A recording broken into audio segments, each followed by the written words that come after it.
Madame, Monsieur, bonsoir. C'est un plaisir de vous retrouver pour cette nouvelle édition de Scène de Presse. Scène de Presse est votre plateforme de débat sur la CRTV avec des invités de choix qui croisent le verbe en toute liberté. Scène de Presse, c'est le choc des idées et le poids des arguments à coup sûr. À la une de ce 406e numéro, réseaux sociaux, une zone de non-droit. Au départ, plateforme d'échange et de communication virtuelle via Facebook, Twitter, WhatsApp et Snapchat, notamment. Ces espaces font désormais, pour ainsi dire, l'apologie de l'idéologie de la libération où se mêlent fantasmes et voyeurisme de toutes sortes. L'ex-capitaine des Lions indomptables, victime d'un AVC il y a une semaine, a fait malgré lui et à son insu la une des réseaux sociaux. Sa photo, son bulletin de santé et sa note d'hôpital ont circulé sur le net. À cela s'ajoute le revenge porn avec les conséquences que l'on sait. Les geeks, ces addicts des réseaux sociaux, tiennent parfois des milliers de personnes en otage. Comment comprendre cette dérive dans les réseaux sociaux? Jusqu'où ne pas aller dans la recherche du scoop? Scène de Presse ouvre le débat. Également au menu de votre émission ce soir, la revue de presse de Daniel Menanga, en portrait Ruby, une star des réseaux sociaux qui a su tirer avantage de ces espaces. Mais avant, je vous suggère de faire la connaissance de nos invités du soir, mise en scène par Christelle Avom.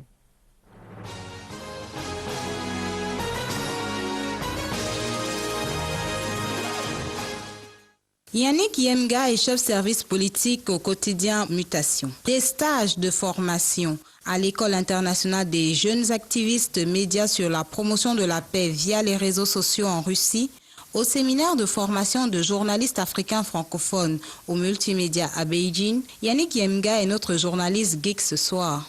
Dr Thomas Essono est sans doute le prof le plus high-tech, chargé des cours et chef de département de l'édition et des arts graphiques à l'ESTIC. Il est diplômé en journalisme, option télévision, en 1984.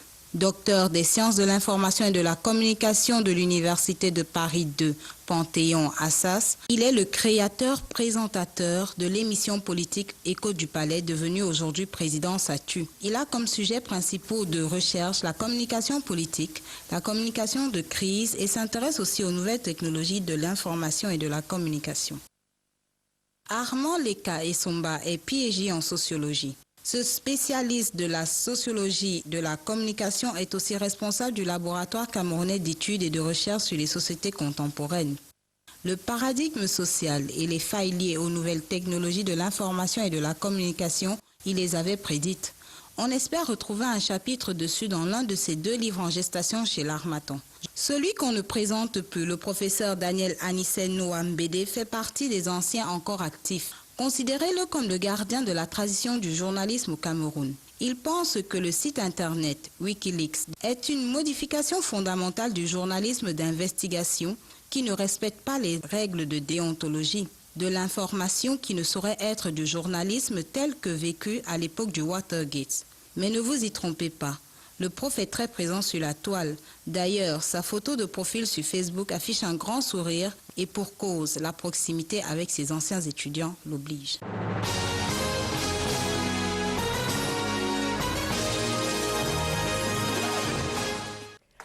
Merci Christelle. Nos invités répondent tous présents. Vous pouvez participer au débat sur les réseaux sociaux. Nos comptes Facebook et Twitter sont ouverts. SDP officiel. Mais déjà, je vous invite à revisiter l'actualité de la semaine dans la revue de presse que signe Daniel Menanga.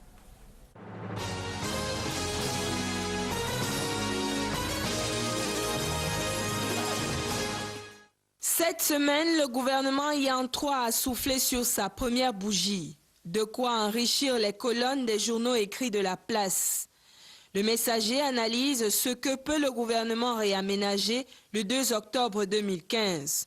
Coup de pied dans les fourmilières pour certains, inertie pour d'autres. Le journal de feu Pius Njahwe passe en revue l'activité des ministres de l'ère Yan 3. Baromètre communautaire décrit l'inertie avec les fossiles de l'ère Biya.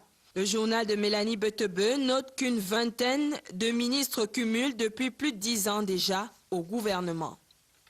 Rester dans l'exercice de leur activité représente un parcours de résistance pour eux.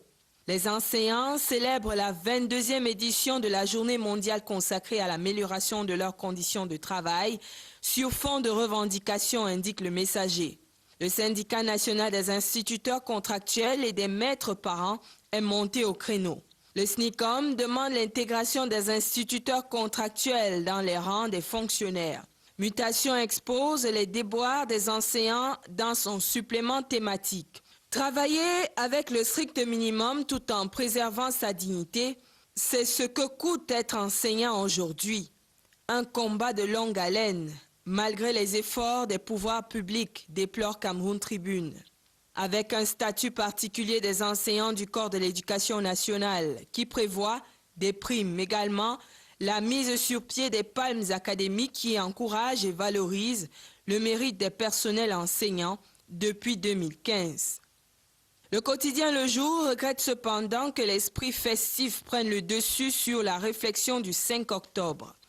Les enseignants, au regard du journal d'Aman Mana, en sont réduits à noyer leurs soucis dans la fête.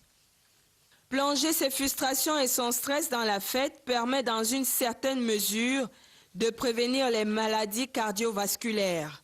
Cameroun Tribune tire la sonnette d'alarme. Les maladies cardiovasculaires sont en recrudescence au Cameroun. La Société camerounaise de cardiologie confirme. Un adulte sur 3 est victime de maladies vasculaires cérébrales. La preuve encore avec l'attaque de Rigobert Song le week-end dernier, nous rappelle la Nouvelle Expression. Le Jour raconte comment Rigobert Song a été évacué. C'était en vedette, le poing levé sous le regard de nombreux fans, maîtrisés par les forces de l'ordre. Les fans n'ont pas pu être contenus sur les réseaux sociaux. Ils ont trucidé l'ancien capitaine des Lions Indomptables sur Facebook, WhatsApp et autres réseaux interconnectés. D'abord avec la photographie cruelle du vigoureux lion diminué sur un lit d'hôpital. Le journal Le Jour saisit l'occasion pour remettre au goût du jour l'usage pervers des réseaux sociaux. Il n'y a plus de morale, plus de respect de la dignité humaine.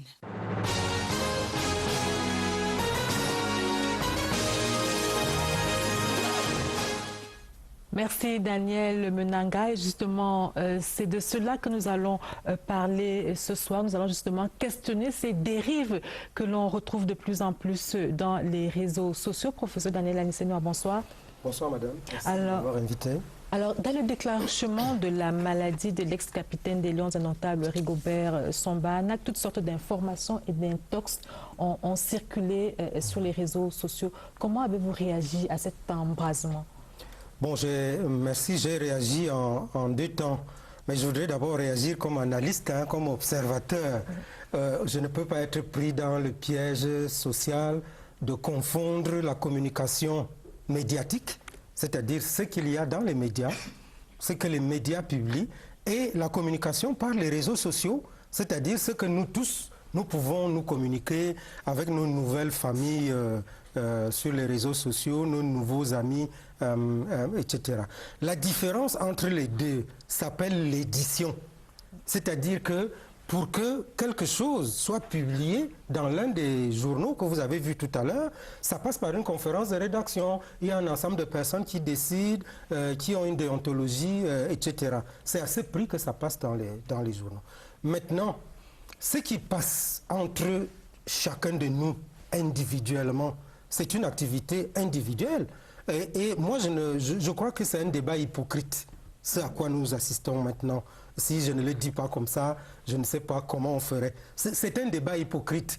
C'est-à-dire que même dans les médias aujourd'hui, on se contente de dire vous avez vu telle chose dans les médias sociaux, ça s'est vu, etc. Donc, en fait, la marge de manœuvre des journaux est tellement réduite aujourd'hui qu'ils en sont à dépendre de ce qui se passe dans les réseaux sociaux. Donc, pour moi, je préfère dire que premièrement, c'est un débat hypocrite et que pour moi, c'est un non-événement parce que c'est une évolution normale de la technologie, etc. Alors, docteur Thomas Essono, les réseaux sociaux ont publié et la photo de Rigobert sont alité dans le coma et son bulletin de santé et ses notes d'hôpital. Est-ce que c'est toujours normal? Parce que, contrairement à ce que le professeur Daniel Anissé nous a dit, il y a des journalistes qui se sont également livrés à ce genre d'exercice. À ce moment-là, est-ce qu'ils étaient journalistes? Est-ce qu'ils n'étaient pas? Peut-être que c'est une autre question. Alors, ces publications-là, est-ce qu'on est toujours dans les normes? Merci beaucoup, madame, de m'avoir invité déjà. Et pour répondre directement à votre question, nous ne sommes plus dans les normes, effectivement, parce qu'on est... on est en train d'enfreindre les règles journalistiques.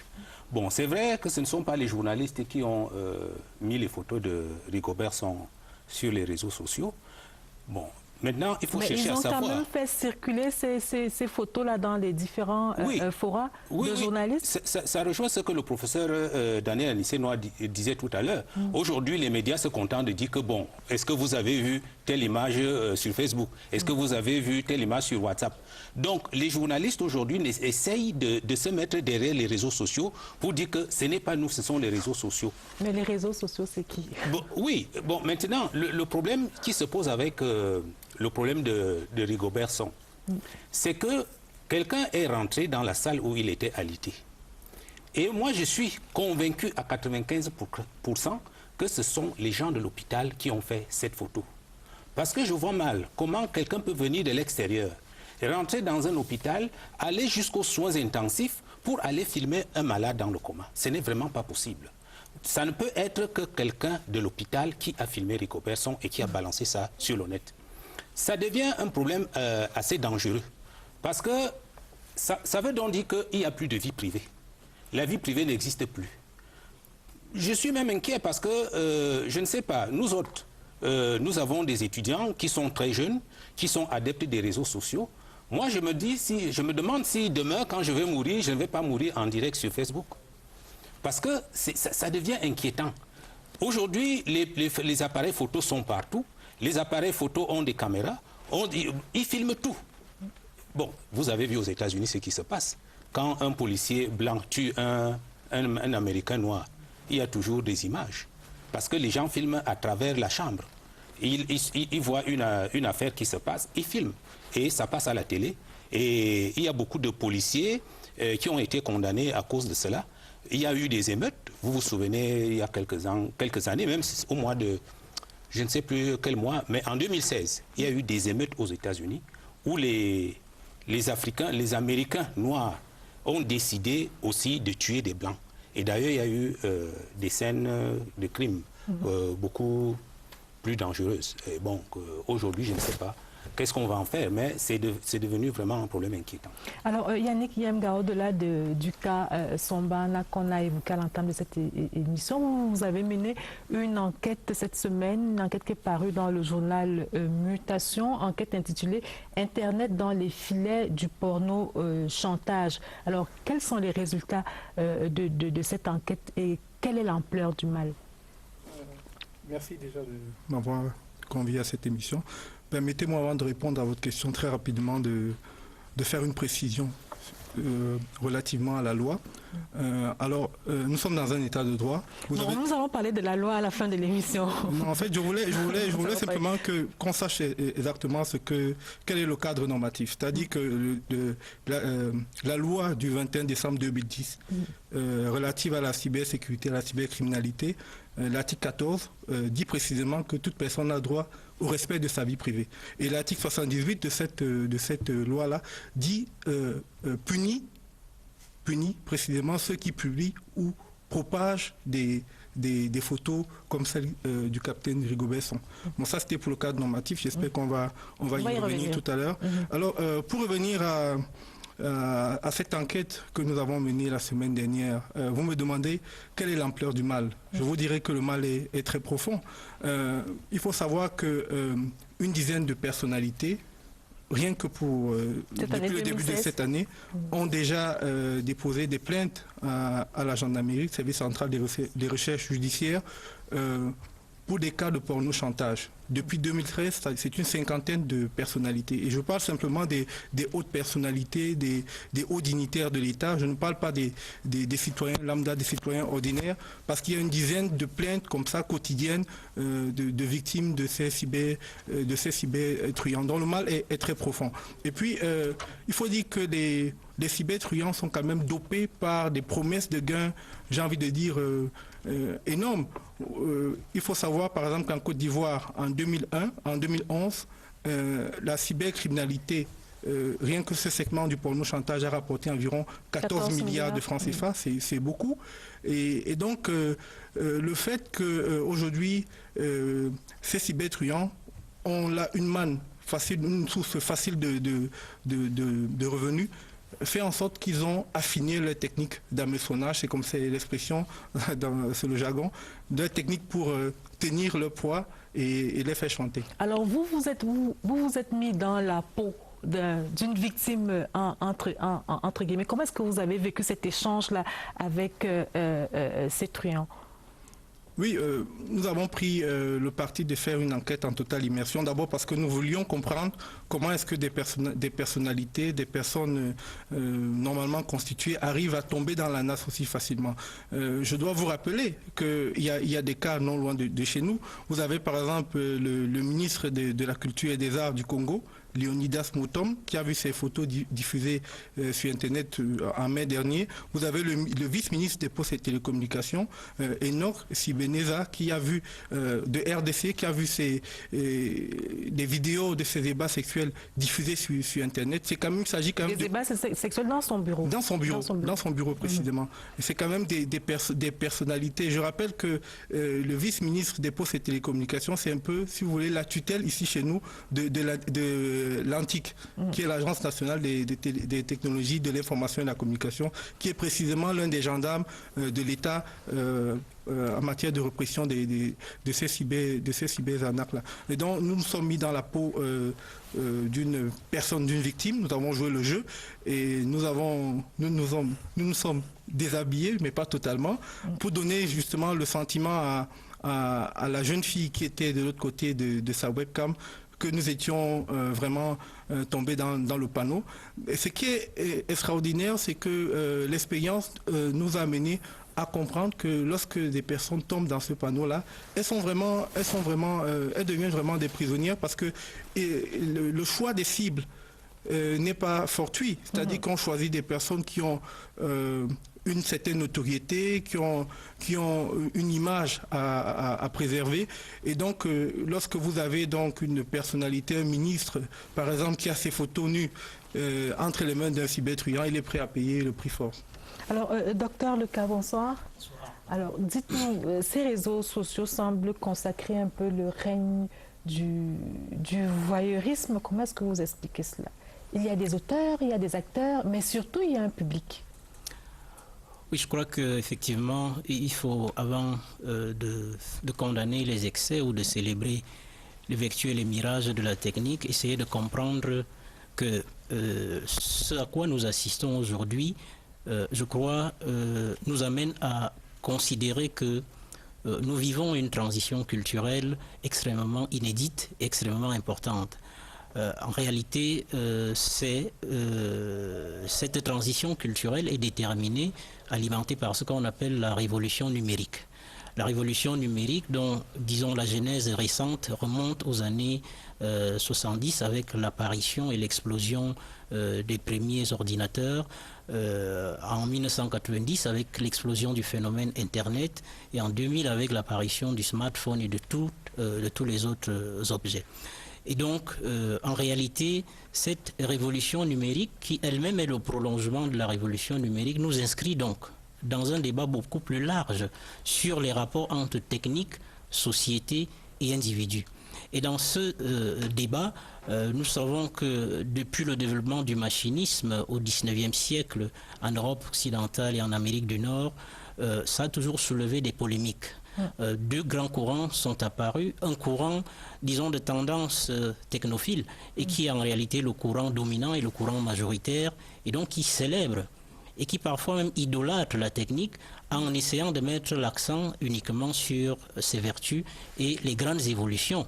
Et d'ailleurs, dans cette euphorie techniciste, on estime que les découvertes scientifiques et les inventions techniques, en réalité, alimentent le progrès de l'humanité. Il y a un second courant. Comment comprendre la tendance au voyeurisme? Alors, la tendance au voyeurisme est tout simplement, en réalité, liée au fait que l'espace numérique, en réalité, le nouvel individu type qui a émergé dans le contexte de cette révolution numérique est un homme qu'on peut appeler Homo numericus, un homme numérique.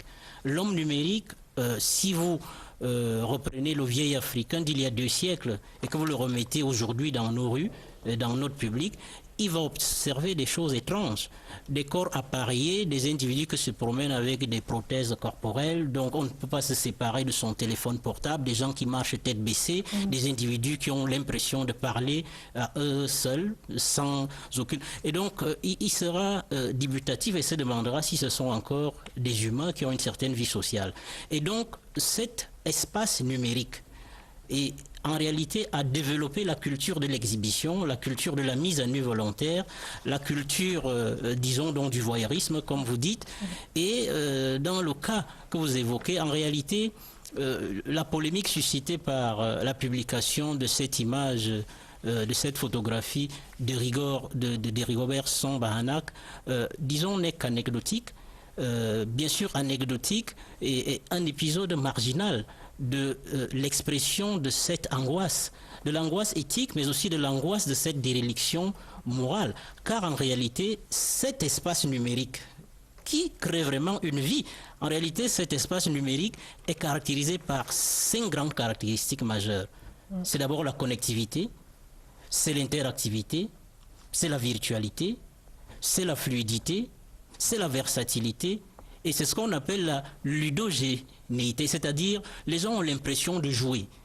Et donc ça a modifié de façon sensible et de façon profonde les vieilles frontières entre le privé et le public, et ça fait exploser les fantasmes des individus. Et donc la technique ou les objets techniques ayant parfois vocation à fasciner les gens exercent des pressions incroyables et suggèrent aux individus de se livrer à des expérimentations incroyables. Et dans le cas précis de Rigobert Song-Bahanak, je crois que ce qui a soulevé tout simplement la polémique, c'est d'abord parce que effectivement cela s'opère sur fond d'une anthropologie, d'une économie morale qui fait quand même de la pudeur et surtout du corps nu, quelque chose qui est en quelque sorte le symbole, disons, de la folie. Et surtout, il s'agit du corps nu d'un héros, et d'un héros qui en réalité est le représentatif d'un sport essentiellement viril, le football. C'est entendu. Professeur Daniel Anicenois, est-ce que vous avez le sentiment que les réseaux sociaux aujourd'hui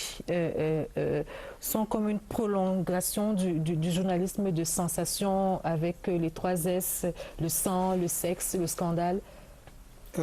Oui, en quelque sorte. Mais j'aimerais toujours vraiment distinguer la communication sociale par les réseaux sociaux et le métier que j'ai fait, c'est-à-dire le métier de journaliste. Je suis très intéressé d'insister sur l'hypocrisie. Pourquoi parlez-vous d'hypocrisie? Vous savez, j'étais très intéressé par l'intervention de M. Yimga tout à l'heure. C'est-à-dire, quand on dit toute personne a droit à sa vie privée, ça c'est le principe de la loi, n'est-ce pas?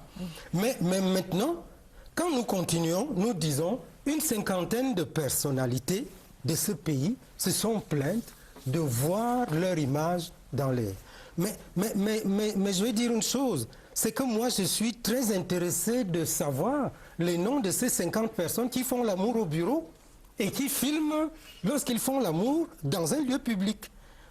Parce que c'est la condition... C'est de leur faute. En clair, c'est de leur faute. C'est la condition pour que votre image en train de faire l'amour soit dans les réseaux sociaux, puis plus tard dans le journal, c'est que vous-même, vous fassiez filmer. Vous voyez? Donc, on peut donc avoir ce qu'on appelle un effet boomerang de la loi. Quand on dit toute personne doit protéger sa vie privée, la personne qu'on doit accuser, quand votre vie privée est en train de faire l'amour dans les médias, c'est vous-même. Vous ne pouvez vous en prendre qu'à vous-même. Donc, le principe du journalisme, c'est si vous ne voulez pas que nous montrions ça dans le journal, faites qu'on ne puisse pas filmer ça. Et Yannick Guillaume, c'est un avis que vous partagez. Le monsieur qui se laisse filmer, il ne se laisse pas filmer pour être vu par tout le monde. Peut-être qu'il se laisse filmer juste pour être vu par une personne. Mais filmer, c'est filmer, madame. Non, je suis... Il le fait avec son propre téléphone. Je m'en veux de contredire quand même le professeur Daniel Aniceno, pour qui j'ai énormément de respect. En fait, il ne s'agit pas de ça. C'est pas que la victime se laisse filmer délibérément. Je vais vous donner un exemple très simple parce que ça peut vous arriver à vous. Il y a ce qu'on appelle aujourd'hui des chambres minées, des chambres d'hôtel minées. C'est-à-dire que on y planque des caméras miniatures. Vous m'espérez dans les auberges? Non, non, pas du tout, pas du tout. Je vous explique simplement le process. Je vous explique comment ça se passe. C'est-à-dire que les chambres d'hôtel sont donc minées, autant pour moi comme je le disais. On y a planqué des caméras miniatures. Alors, des hommes qui ont des fantasmes comme vous et moi se laissent séduire par des beautés, des jeunes filles, etc., qui les conduisent dans ces chambres. Alors, leurs ébats sexuels sont filmés. Par la suite, on vous envoie la vidéo. Et on vous dit, si vous ne payez pas tant, on va diffuser cette photo sur les réseaux sociaux. Ça, c'est un des process. Mais il y a une perversion. L'autre mécanisme, c'est que vous êtes contacté par une fille sur les réseaux sociaux et vous devenez son ami et puis elle vous amène à vous déshabiller dans votre bureau. Elle ne vous met pas un fusil sur la table. Voilà, c'est-à-dire que le ministre, par exemple, le vice-ministre des Postes et Télécommunications, Enos Ebenezer de la République démocratique du Congo, est tombé dans le panneau de cette façon-là. C'est-à-dire qu'il était dans son bureau, il a été contacté par cette jeune fille, et comme ça, elle vous fait du charme, et puis au bout d'un moment, il s'est mis nu. Sauf que ce qu'il ne savait pas, c'est que à travers la webcam, la scène était filmée et enregistrée et on lui a envoyé la vidéo après pour lui faire du chantage. Et moi, je voudrais on va revenir, s'il vous plaît.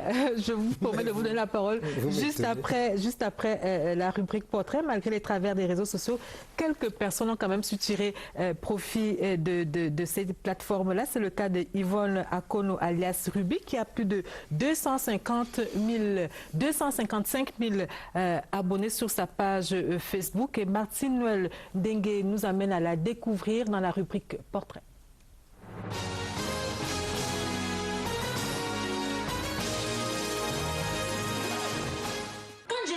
Beyoncé pour demander pardon. Il offre une bague en diamant ou en or. Et pour nous là, c'est seulement les je suis désolé. On mange les désolés. Elle, c'est Yvonne Akono alias Ruby, une jeune comédienne camerounaise de 23 ans installée en France. Elle a su se faire une place au soleil dans l'univers sans pitié des réseaux sociaux. D'abord avec la diffusion de sa web-série Colocation entre filles. Si vous voulez faire vos soirées bicoussi, coupé décalé, mapoca, tout ça, c'est bien vous. Mais merci de me prévenir longtemps à l'avance. Le bicoussi, ça se dit. Et quand toi, tu auras envie de faire tes soirées à la Mozart, la fausse blanche, préviens-nous. À midi, il va arriver à 11h30. Tu donnes rendez-vous à un Chinois à midi, il arrive à midi. Tu donnes rendez-vous à un Arabe. À midi, il arrive à midi 35. Et là, tu donnes rendez-vous à un noir à midi, il arrive à 22h. Tu es normal, tu viens casser, tu viens, tu me dragues, je ne t'ai rien demandé. On sort ensemble, après 4 ans de relation, tu vas me dire que c'est fini. Tu es normal. Parce que soi-disant, il y a les petites disputes. Qui crée les disputes là? Si tu ne courais pas après tes petites copines là sur Facebook, tu mettais les j'aime sur les photos des gens, j'allais courir après toi. Oh, mon ami, on ne me quitte pas comme ça. Et moi, je te dis ça. Demain, je dors chez toi. J'ai dit demain je dors, tu te fatigues même, on sort ensemble. Sinon bisous, bonne nuit mon cœur, comme d'habitude. Je t'envoie même un petit message. Ruby est devenu un véritable phénomène sur les réseaux sociaux. Plus de 255 000 abonnés sur sa page Facebook, autant sur Snapchat, Twitter, Instagram et sur sa page YouTube. Même si ce n'est rien à côté de ceux de son idole Beyoncé, elle trouve son compte. Tu es noir, je suis noir. Voilà un point commun. Et si c'est un problème de sentiment, et ça c'est encore un petit souci. J'ai tellement de sentiments pour toi qu'on n'aura pas besoin de tes sentiments pour que toi et moi nous soyons ensemble. Cette notoriété va bientôt traverser la sphère des réseaux sociaux. 5e sur 300 participants avec colocation entre filles lors d'un concours organisé par l'acteur humoriste français Jamel Debbouze. La jeune dame croule aussi sous des propositions pour faire des stand-up. Du haut de ses 1,60 m, Ruby entend désormais dépasser le monde du virtuel, prendre des cours d'art dramatique, parcourir les salles de spectacle et faire face à des spectateurs en vrai.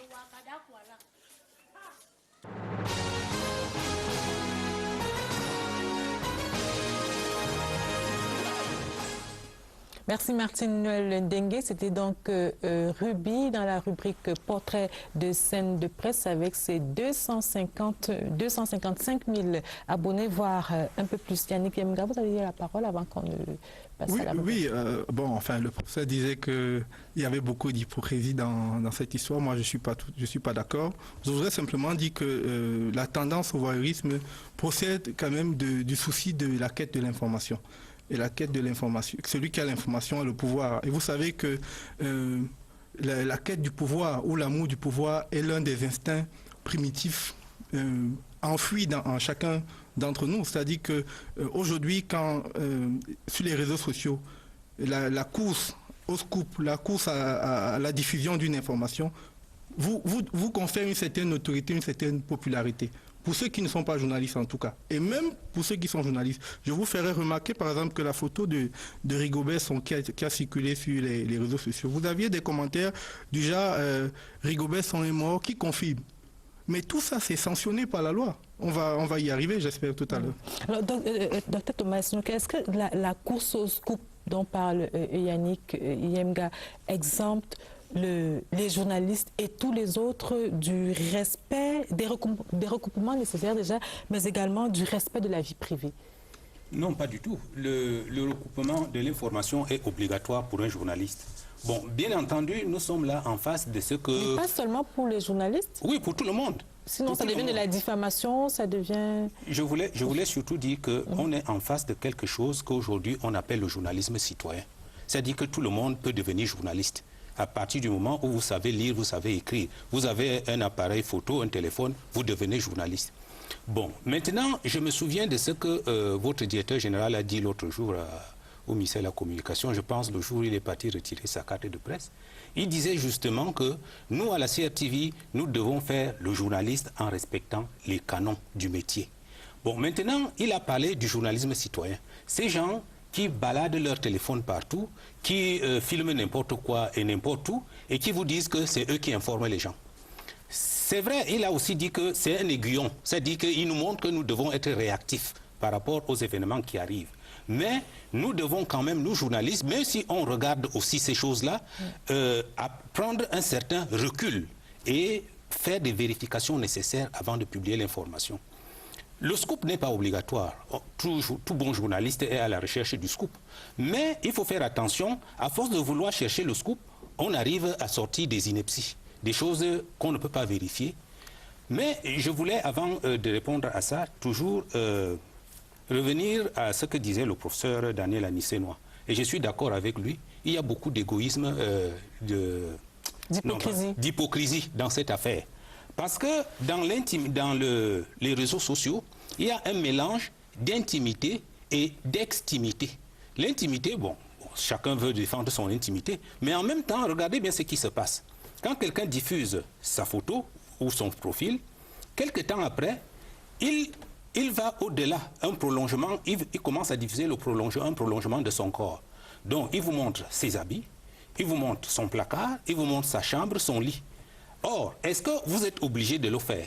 Pourquoi ils le font? C'est parce que... Et l'extimité, c'est quoi? C'est tout simplement le fait que vous essayez de rentrer des choses en plus de votre profil sur le net et vous demandez aux autres de dire s'ils aiment ou s'ils n'aiment pas. Et vous voyez, quand vous êtes sur Facebook, il y a beaucoup d'aimes. J'aime, je n'aime pas. Bon, c'est quoi? C'est l'extimité. Pourquoi les gens le font? C'est parce qu'ils veulent se valoriser auprès des autres. Les people, les gens qu'on appelle les people. Vous savez, il y a toujours des procès en France où on vous dit que Johnny Hallyday a porté plainte contre un journaliste parce qu'il est parti le filmer à Ibiza alors qu'il était en vacances. Est-ce que vous savez que le plus souvent, ils sont complices des photographes qui ont filmé? Ça dit que, bon voilà, il vient vous dire, je vais partir à Ibiza et je serai accompagné de tel. Je serai dans tel hôtel, essayez de louer une chambre dans l'hôtel qui se trouve en face et je vais m'arranger pour laisser les rideaux ouverts comme ça, avec le zoom, vous pouvez nous filmer. Et puis le photographe, il vient, il fait son travail, il filme et après, il vient porter plainte. Alors qu'il est lui-même complice de ce qui s'est passé. Et seulement au tribunal, il va demander un franc symbolique parce qu'il est complice du photographe. Et c'est la même chose qui se passe avec les réseaux sociaux. D'ailleurs, Umberto Eco disait que les réseaux sociaux sont un lieu où les imbéciles peuvent parler à tout le monde. Bon, parce que dans la vraie vie, n'importe qui ne va pas vous adresser la parole. Vous n'êtes pas ami de tout le monde. Or, aujourd'hui, sur les réseaux sociaux, on est ami de tout le monde. Vous avez des amis, de vrais amis, et vous avez les amis de vos amis, et les amis des amis de vos amis, ainsi de suite. Ça fait que vous vous retrouvez avec 1 million d'amis. Et vous voulez absolument, chaque fois que vous montrez votre nouvelle cravate ou votre veste, demander aux gens de cliquer sur j'aime. Alors, docteur Leca, après avoir écouté les autres invités sur ce plateau, dites-nous comment expliquer, au-delà des procès qu'on peut faire aux auteurs de certaines scènes, comment comprendre, des chantages, autant pour moi, comment comprendre ou comment expliquer que des personnes, voire des personnalités, se laissent aller à de telles exhibitions, entre guillemets. Oui, je crois qu'en cette tendance à la pornographie, et comment expliquer cela?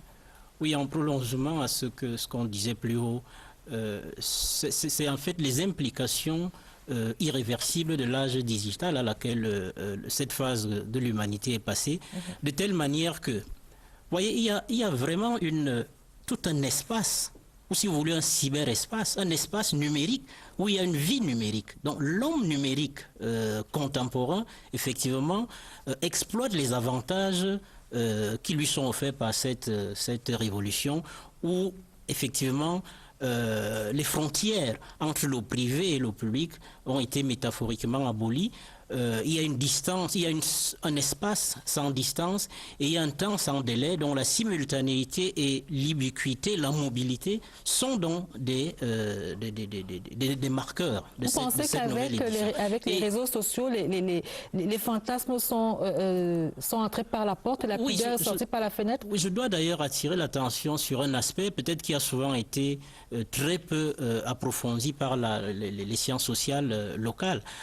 Il faut faire un parallèle entre ce qu'on peut considérer comme la socialité diurne, la façon dont les gens se comportent en présence des autres en journée, et ce qu'on peut appeler la socialité nocturne, la façon dont les gens se comportent lorsque l'enveloppe du temps s'assombrit. Et vous allez observer qu'il y a effectivement une différence de comportement dans ces deux phases de socialité diurne et nocturne. Et donc l'espace virtuel, l'espace numérique consacre en quelque sorte, disons, cette sorte de socialité nocturne où on a l'impression qu'on n'est pas nécessairement vu physiquement par tout le monde et où on se livre effectivement à toutes sortes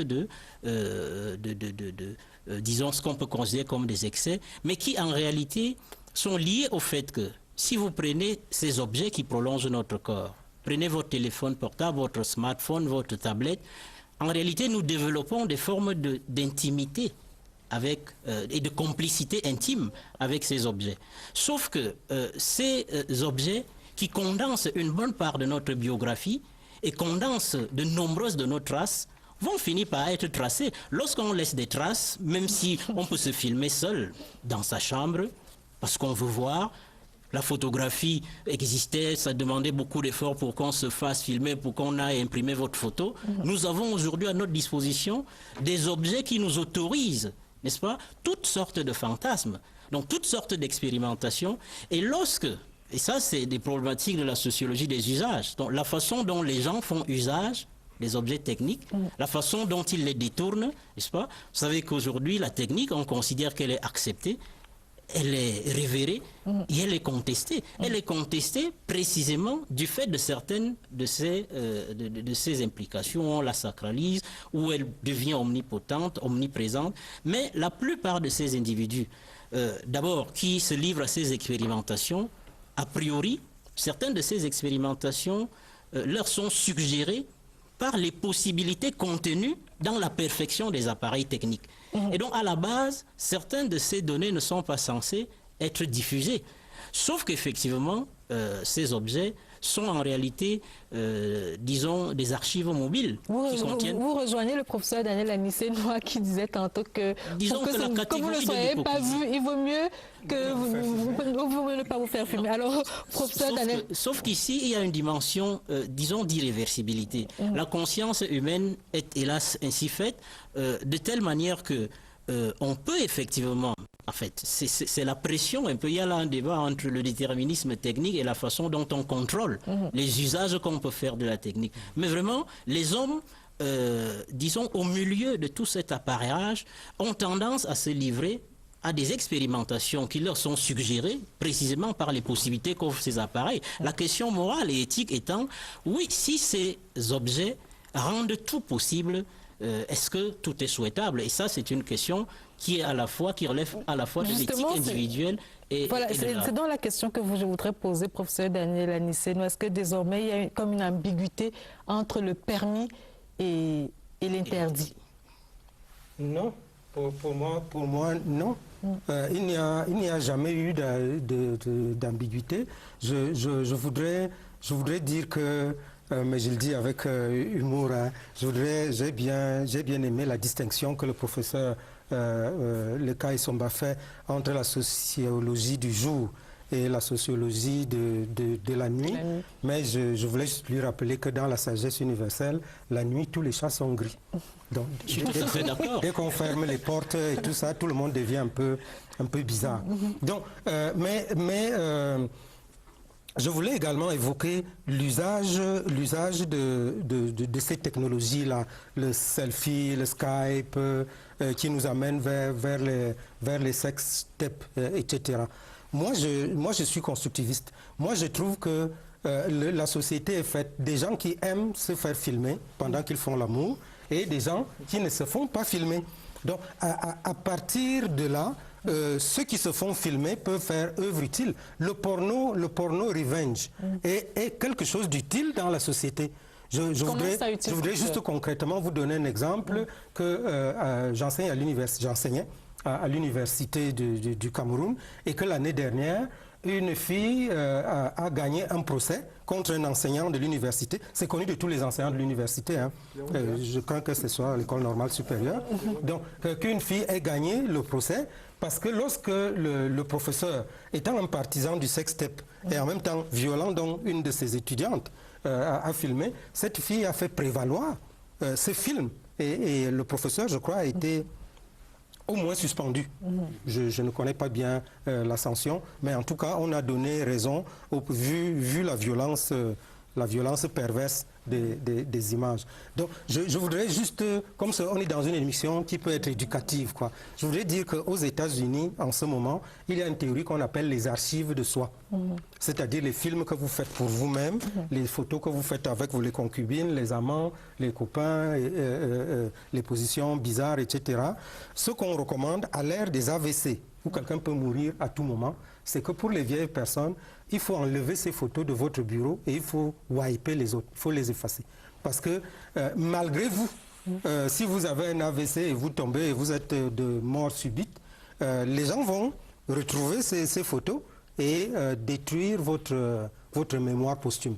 Donc, nous allons marquer notre arrêt dans cette édition de Scène de presse, c'est justement pour parler de la sécurité informatique quand l'armée accompagne l'État dans la professionnalisation des formations. C'est le cas de Mindef Helios Academy qui a initié une formation sur la sécurité informatique. Un séminaire a regroupé étudiants personnels d'entreprise sur la maîtrise des dernières technologies dans le domaine à l'effet de parer toute attaque virtuelle dans les réseaux sociaux. C'est un reportage de Pierre Evembe.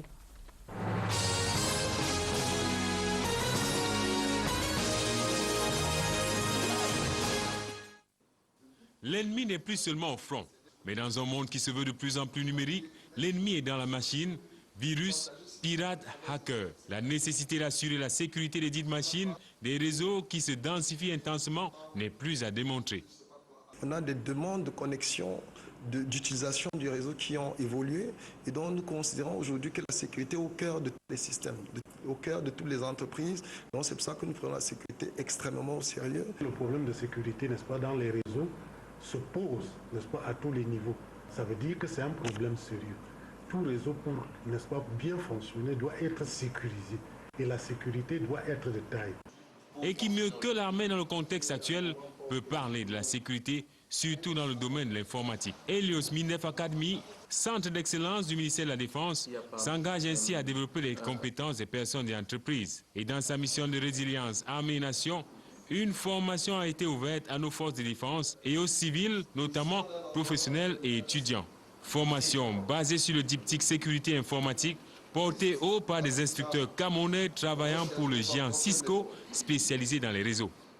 Actuellement, nous sommes en phase de connexion, mais la prochaine phase, le prochain défi serait comment sécuriser toutes ces connexions qui se créent de façon exponentielle chaque jour. C'est une priorité pour les entreprises déjà, et Cisco a ce devoir d'outiller ces personnes, étudiants, professionnels, afin d'avoir ces aptitudes pour pouvoir sécuriser les réseaux de demain. Et enfin, le personnel militaire, c'est évident qu'ils puissent prendre les rênes de questions de sécurité. Nous sommes entre de bonnes mains. On est en train de balayer, d'élaguer tout ce qui est sécurité informatique, notamment en termes de firewall. Ces étudiants des universités et grandes écoles ainsi que des responsables d'entreprises ont fait l'expérience d'un matériel haut de gamme et d'une formation pragmatique. On se rend compte que les grandes entreprises de télécommunications font face à des attaques réelles et nous avons donc besoin de nous former en sécurité pour pouvoir aider ces entreprises-là à contrecarrer toutes ces attaques-là. Avant, j'avais une formation purement théorique qui ne dépendait pas d'un constructeur. Ici, on a eu la chance de voir ce que le constructeur propose, les équipements, les gammes même d'équipements. Donc maintenant, si je vais quelque part où c'est des constructeurs Cisco qu'on utilise, je sais quelle gamme, en dehors de la théorie, mais je sais même l'équipement utilisé.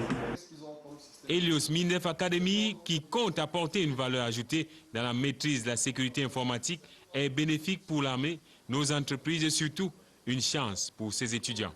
Comme la plupart de nos entreprises ne sont pas bien préparées dans ce domaine, cela leur pose des problèmes. Mais avec cette séminaire, cela nous donne vraiment des acquis qui vont nous permettre de bien les aider à pouvoir faire face à ces situations. Cela va m'aider même quand je vais rentrer chez moi aussi. Avec ce que j'ai appris ici, je pourrai aussi les aider. Je pense que c'est l'une des meilleures méthodes vraiment pour aider la jeunesse camerounaise, étant maintenant nationale et internationale, parce que moi je ne suis pas camerounais. J'ai profité et je sais que ça va vraiment me donner quelque chose. C'est-à-dire que je peux même aller faire une restitution dans mon pays.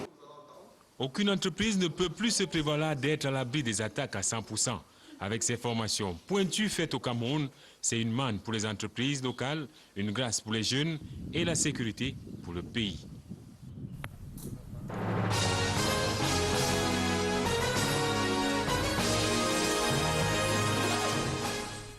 Merci Pierre Evembe. Alors docteur Thomas Essounou, comment trouver le juste milieu entre les réseaux sociaux qui vont très vite et qui parfois publient des informations fausses et les médias traditionnels qui sont plus soumis aux règles d'éthique et de déontologie?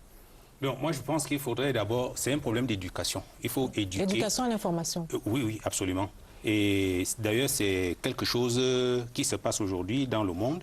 Et il y a même un prix qui est donné chaque année lors des assises internationales du journalisme qui se tiennent en France chaque année. Il y a toujours un prix sur l'éducation aux médias. Il faut donc absolument qu'il y ait cette éducation aux médias. Et surtout, apprendre à nos jeunes à faire la différence entre l'intimité et ce qui est l'extimité. Il ne faudrait pas exposer votre vie. Vous, Madame Lucrèce Medou-Djemba, n'exposez jamais votre mari ou vos enfants sur le net. Et ça, je le vois tous les jours. Vous voyez des gens qui mettent toute la famille sur le net, tous les petits voyages. On est parti à Sangbélima la semaine dernière, on était à Kousséri il y a un mois, j'étais à tel hôtel. Comme disait mon petit frère à côté, à tel hôtel, vous ne savez pas si on peut vous piéger là-bas. Donc il faut vraiment éduquer les gens. Éducation aux médias et éduquer aussi dans les réseaux sociaux. Je pense que là, on peut trouver le juste milieu pour qu'il n'y ait pas de dérive. Merci. Alors, Yannick Yemga, vous avez, comme je l'ai dit à l'entame de cette édition, vous avez travaillé sur le sujet et justement, dans votre enquête, vous releviez que au Cameroun, selon le top 10 planétaire de la cyber-ANAC fait par le FBI en 2010, notre pays est ici au 9e rang mondial, dévancé par le Nigeria, 3e mondial, et le Ghana, 7e mondial. Alors, qu'en est-il de la réglementation en la matière? Qu'en est-il de la répression? Alors, au niveau de la réglementation, il y a deux lois majeures qui existent. La loi du 21 décembre 2010 relative à la cybersécurité et la cybercriminalité, qui reprime toutes ces infractions-là liées à l'utilisation des technologies de l'information et de la communication. Il y a la loi du 21 décembre 2010, toujours, relative aux technologies, justement. Moi, je pense que ce qui est important dans cette histoire, c'est de donner les moyens à l'Antic, qui est un peu le gendarme de l'État, parce que l'Antic a des pouvoirs énormes, de par la loi organique de 2012. Il faut aussi que les polices nationales coopèrent, parce que vous savez que les cybertruands opèrent à partir des bases situées à l'étranger. Il faut régler le problème de l'identification, parce que ces cybertruands disposent parfois de plusieurs nationalités, ce qui rend leur traque un peu difficile. Il faut que l'opération d'identification des abonnés Internet soit menée et conduite à son terme, parce que c'est à partir des adresses IP qu'on peut retrouver ces cybertruands-là. Alors, la régie va justement nous permettre de vous donner quelques idées pour pouvoir éviter la cyber-arnaque, selon Ariel Nathan Adambita, qui est analyste programmeur. Et la source, justement, ces mutations du 4 octobre dernier, c'était donc dans un élément de l'article que vous avez, du dossier que vous avez mené avec brio cette semaine dans le quotidien Mutation. Docteur Leca, que faut-il faire pour la masse? Est-ce qu'il faut refaire notre éducation? Comment guérir? Est-ce qu'on peut guérir de cette tendance, pas nouvelle, mais de cette tendance à la pornographie et au voyeurisme au Cameroun? Disons qu'avec les incroyables possibilités qu'offre la technique, comme on l'a dit tout au long de cette discussion, il y a des choses qui changent et il faut accompagner ces changements. Les institutions sociales et les mécanismes d'autodéfense culturelle doivent être imaginés. Nous ne sommes plus en 1820, je crois, on prête à Hegel la phrase selon laquelle le journal était la prière laïque de l'homme moderne chaque matin. Aujourd'hui, ce n'est plus tellement vrai.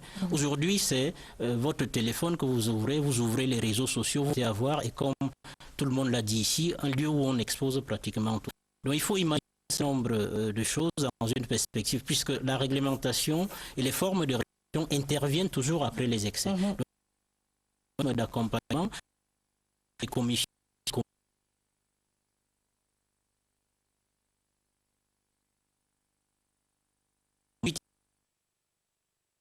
les réseaux sociaux, ça peut exister, ça existe, où